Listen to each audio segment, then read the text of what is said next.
debate. My name is Dan Kleiner. I'm going to be moderating this evening. I'm the editor of the Karnes Countywide newspaper, and again, thank you all for coming out. What we've got going on today is, first of all, we've invited our two candidates for Precinct 4 County Commissioner out here. We've got Daniel Burris here right now, who is a candidate, and you are the Republican candidate, correct? Okay, so it looks like it's 6 o'clock. We're going to go ahead and give Daniel 3 minutes to say some words. If we see our other candidate, we'll invite him up here as well. And after that, we'll get on to the main event. We're keeping this event at 1 hour. It'll be over at 7 o'clock. And again, I hope that you all learned something here tonight, and I hope this is a useful thing for everybody who's in attendance today. Daniel, go for it. Well, I'd like to start on by thanking you for giving me the opportunity to come up here and give a little spiel. It's kind of a little bit dissatisfying that we couldn't have a formal debate for the commissioners, but you know how that goes. I'd be debating myself. I wasn't quite sure what I was going to say when I came here, but when I was walking in, I looked across the street, and at the furniture store, they have a sign up there, "Nothing held back." And that's pretty much where I stand, and I'm holding nothing back. Our elected officials in the courthouse right now, in my opinion, and I've made it very clear through this whole campaign, that they're ignoring the will of the people. And what I'm here to tell everybody here in the audience, if I'm elected, I will not hold nothing back, and I will speak for the people, and y'all will not be ignored. Thank you.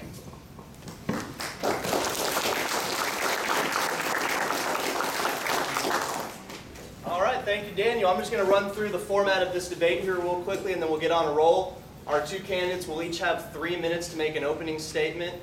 If 3 minutes is more time than they need, obviously they can tell us that they're done. Once we do that, we have five questions that I personally selected that have been provided to the candidates 48 hours in advance. I sent it to them about 5 o'clock on Tuesday.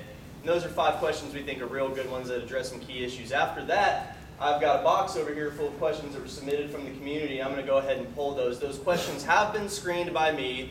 There were a lot of repeat questions, so we kind of wanted to cut those out. And there were not many, but 1 or 2 questions that we didn't feel like were in good taste, so we screened those out as well. Then we'll have 1 minute to respond to each of those questions as well. We'll flip a coin to decide who answers a question first, and we'll switch off. So whoever answers the question first on one, the next person will answer the question first on the other one. We'll have a 3-minute closing statement at the end of this deal, and then we'll all go home. So we'll go ahead and get started here. You got a coin in? Anybody got a coin for me? I don't know who thinks I'm tampering with anything. Oh, yeah, right. Dan. Okay, Barbara will go first. Thank you very much.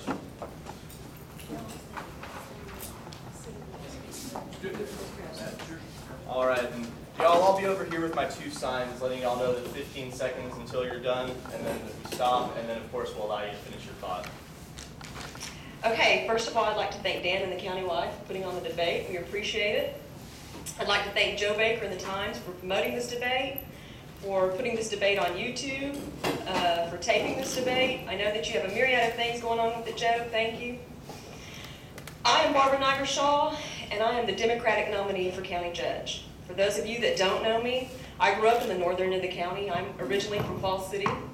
We moved to Kennedy in the mid-'80s, and so I'm from the Kennedy, Falls City area. You probably know me the most.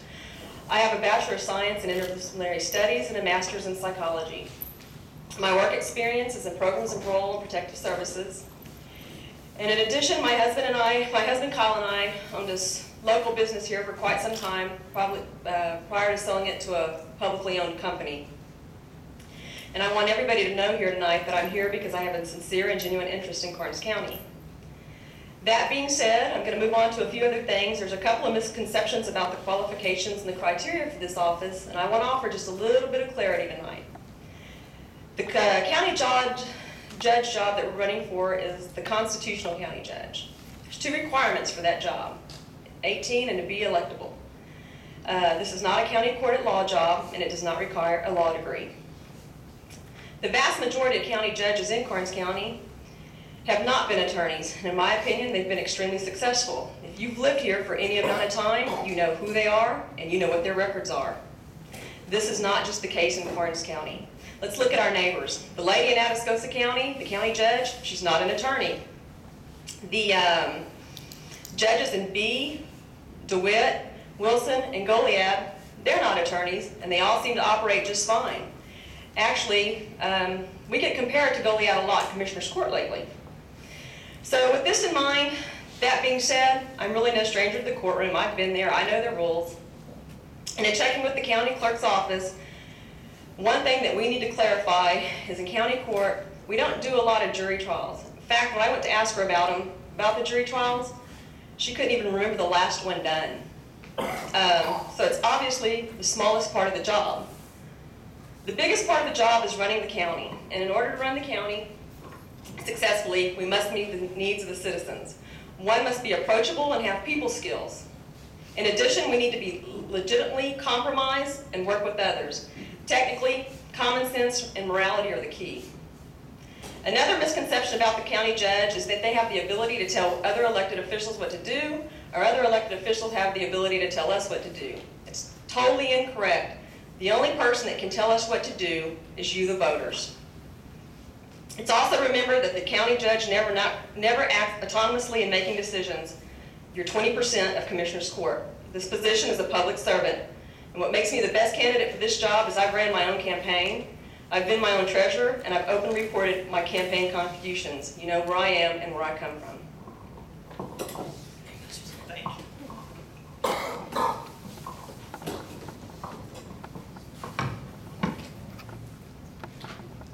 Good evening, ladies and gentlemen. These things are dangerous, and I'm not too familiar with them. So if you can hear me, I will speak without that assistance. If anybody has trouble, just raise your hand and I'll understand. You're always going to have trouble, aren't you? Maybe I should come over and sit with you, and that way everybody else will be pleased. My name is Gail Tennant, and I've lived here in Karnes County for 35 years. I moved down here from Houston. Jane's in the audience now. Jane and I raised 2 daughters here in Karnes City School. They're off in college now. That's the only reason I'm allowed to do this. Then there's been a lot of interest in this county government this year because of the huge expenditure that was foisted on the people by the present management. That's the county judge and the 4 commissioners. And they ran after building the grand building for themselves, and they ran up a huge debt. It's clear if you look at the balance sheet and the budget what kind of debt we're talking about. It's also clear that we don't have now, we didn't have then, the money to pay for it. The county judge's position is a pretty simple one. He doesn't get to do all the things that are out there, but he is able to push the aspects of the county. That's the county clerk's office, the district clerk's office, the county attorney's office, and the sheriff and all other agencies or departments. It's his job to represent the people, to say we're behind on this clerk's office, or the county attorney has got 2,000 cases backlogged. Nobody's been able to get a bad check case brought. That's just criminal. We shouldn't have these kind of breakdowns right in the middle of the organization. So what can the county judge do about it? Well, I say he's got 3 objectives and 3 tools to work with. The 3 objectives that I think are important, that I think have brought most of you people here tonight, are the county roads, the county attorney's office, and lastly, the balanced budget that I referred to. We can't do much about what debt has been acquired, but we can certainly focus the present income and hope for the better income and focus it on balanced budget. What tools does the county judge have? I quite agree with Ms. Shaw that just because he's a lawyer, everything doesn't fall his way. I am a lawyer, however. I won't deny it. I'm kind of proud of it. I've been a lawyer for over 40 years. I've practiced all over Texas. I've been in every court in Karnes County and appellate courts too. And let me tell you this, as I've said in the election, if I have been asked by you all to run it, I'm going to do it by the book, and we're gonna have transparency, and we're gonna have a balanced budget. Thank you very much, Danny. Thank you.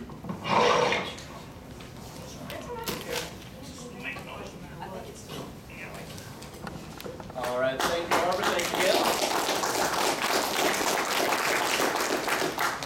We'll move on to the 5 pre-selected questions. Again, these questions were provided to the candidates 48 hours ahead of time, and these are questions that were put together by myself and a couple of our other people over at the Karnes County Web newspaper. There will be a 1-minute response allotted for each of them. As Barbara went first for our opening comments, and Gail will be allowed to go first here. All right, question number 1. The current oil and gas boom is an incredible opportunity for Karnes County. As county judge, what can and what do you plan on doing to ensure the county benefits from it in both the short and the long term? Gail, I'll start the clock when you start speaking. Thank you, Dan. Once again, the county judge has very little input into what's going to happen with the income that goes to individual landowners. But we do know that, for instance, with the heroic efforts we've seen from Alva Jonas in the county clerk's office, we got a little profit center going down there, and she's making $80,000 plus every month. The county can husband that resource by focusing it on legitimate county expenses. What I see as a bigger problem, and what many of you all may be aware of, is the old gas line that failed in California and burned up 3,000 houses. The oil line in Minnesota 3 months ago that failed and drowned out a little river. It's defense against those commercial abuses that I think is the principal obligation, the contribution the county judge can make. For instance, I saw him giving out leases the other day, but then nobody stopped to say, and we want the following environmental hazards in these provisions. Thank you. Thank you, Gail. Gail, I've had a request that you use the microphone for your right, comments. I will. Can you please I do will. that? Thank you. Barbara, I'll repeat the question for you.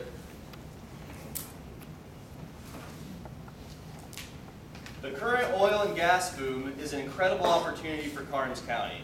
As county judge, what can and what do you plan on doing to ensure that the county